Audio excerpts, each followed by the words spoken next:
Veronique begin uiteindelik onthou. 'n Swangerskap skok die hele familie en Choppy se woede dreig om alles te vernietig.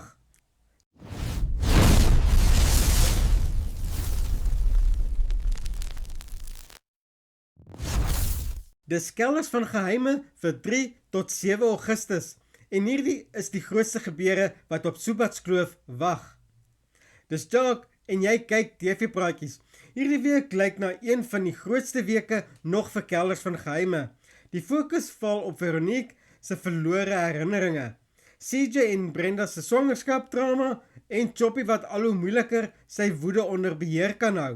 Kom ons spring nou dadelik weg met wat volgende gaan gebeur.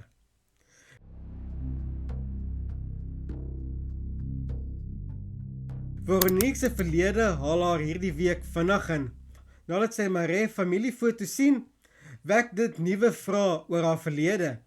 Sy besef egter nie dadelik wat sy eintlik raak gesien het nie.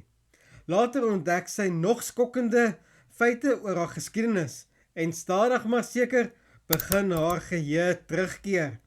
Dit lyk of sy uiteindelik nader beweeg aan die waarheid waarna almal so lank wag. Teen Donderdag besluit Veronique om vrede te maak met die Marais familie. Maar Vrydag wag daar nog 'n emosionele oomblik wanneer sy uitsien daarna om tyd saam met haar 2 seuns deur te bring. Ongelukkig het Gershwin heeltemal ander planne.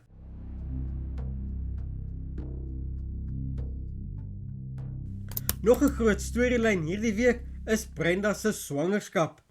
Sandy ontdek eers dat Brenda swanger is, maar ons almal weet, is Sandy nie iemand wat lank stil bly nie. Wanneer iemand later by die werk flou word, kom die waarheid vinnig uit.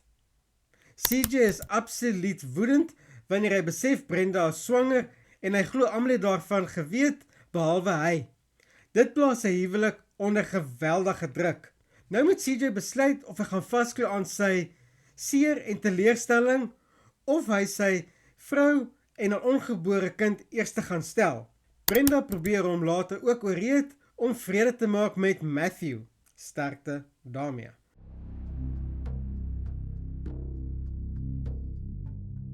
Choppy se humeur veroorsaak hierdie week groot probleme.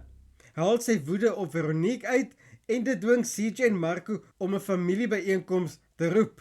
Debbie Lee druk hom om belangrike besluite te neem, terwyl Sandy hom ook waarsku oor sy verhouding met Debbie Lee.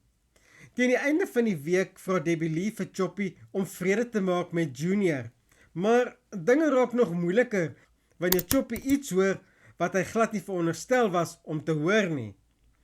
Debbie Lee besef dadelik iets pla hom, maar die vraag is of Choppy vir haar die waarheid gaan vertel.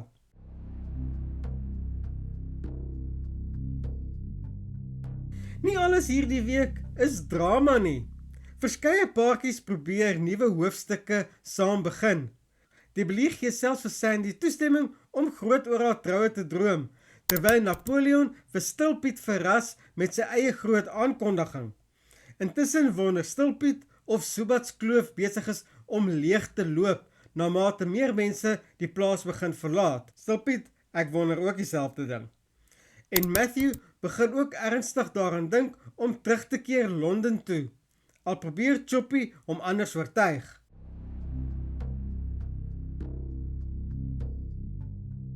Dit lyk beslis of Veronique sy geheue uiteindelik die antwoorde gaan begin oplewer waarna almal wag. Maar gaan CJ sy familie kan vergewe? En wat is dit wat Choppy hoor wat alles kan verander? Laat weet my in die kommentaar watter storielyn jy hierdie week geniet en watter nie. As jy die video geniet het, gee hom gerus 'n like, subscribe vir nog Afrikaanse CP-inhoud en ek sien jou weer in die volgende TV Praatjies video. Soos altyd, hou die blinkkant bo.